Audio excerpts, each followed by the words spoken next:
Israel को कौन तबाह करेगा? क्या ये तबाही कुरान में बताई गई है? क्या हदीस नबवी सल्लल्लाहु अलैहि वसल्लम में इसकी निशानियां दी गई हैं? चलिए जानते हैं। अल्लाह ताला ने सूरह बनी इसराइल में वाज़ेह फरमाया, बनी इसराइल तुम जमीन में 2 मरतबा फसाद बर्पा करोगे। पहला फसाद बख्तनसर के जरिए खत्म हो, लेकिन दूसरा फसाद कब आएगा और उसे कौन खत्म करेगा? मुफस्सिरीन का मानना है कि ये दूसरा फसाद आखिरी जमाने में होगा और यही वो इसराइल है जो आज हम देख रहे हैं। पहला फसाद जब बनी इसराइल ने हजरत ज़करिया अलैहिस्सलाम और हजरत याह्या अलैहिस्सलाम को शहीद किया।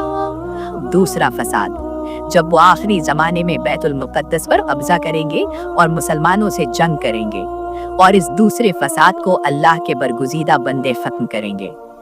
अब सुनिए रसूलुल्लाह सल्लल्लाहु अलैहि वसल्लम का फरमान, क़यामत उस वक्त तक कायम नहीं होगी जब तक मुसलमान यहूदियों से जंग ना करें। ये जंग सिर्फ एक मामूली झड़प नहीं होगी, ये एक अजीम जंग हो। और फिर वो मशहूर हदीस, पत्थर और दरख्त पुकारेंगे, ए मुसलमान, ए अल्लाह के बंदे, मेरे पीछे यहूदी है, आओ और उसे कत्ल करो। अलबत्ता ज़रतत का दरख्त नहीं बोलेगा क्योंकि वो यहूदियों का दरख्त है। आज इजराइल में गरकत के दरख्त का इस्तेमाल बहुत बढ़ गया है। फिर वो वक्त आएगा जब हजरत ईसा अलैहिस्सलाम आसमान से नाजिल होंगे।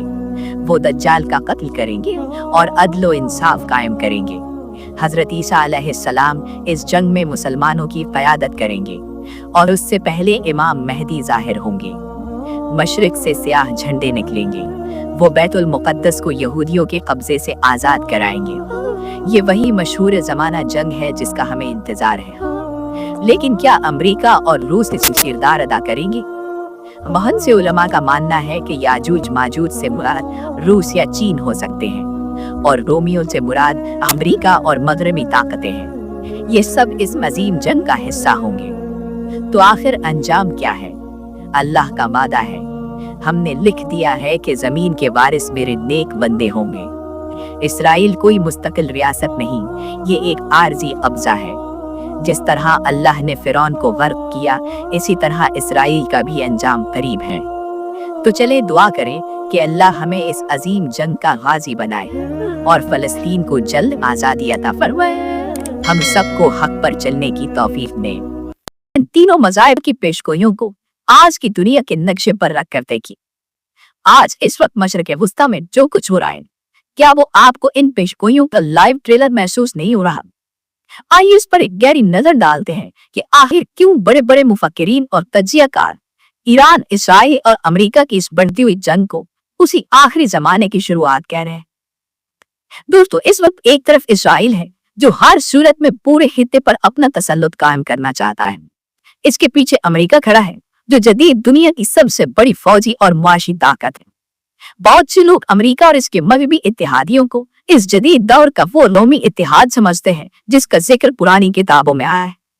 दूसरी तरफ ईरान है जिसने पिछले कई सालों से अपने इर्द गिर्द ऐसा महवर मज़ाहमत खड़ा किया है जिसमें हिजबुल्लाह, हमास और हौसी शामिल है। ईरान का वाज़ेह मौक़िफ़ इसराइल को सफ़े हस्ती से मिटाना है।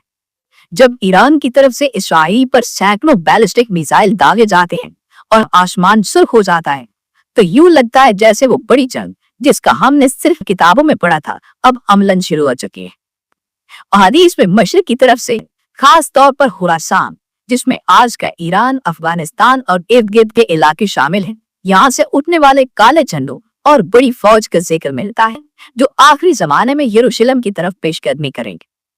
आज जब हम देखते हैं कि ईरान और इसके हिमायत याफ्ता गिरोह मुसलसल यरूशलेम की तरफ रुख किए हुए हैं, तो हालात हैरत अंगेज हद तक इन पुरानी निशानियों से मिलते जुलते नजर आते हैं। क्या आपको भी लगता है कि हम आखिरी जमाने के उस फैसला कुन मोड़ पर पहुंच चुके हैं?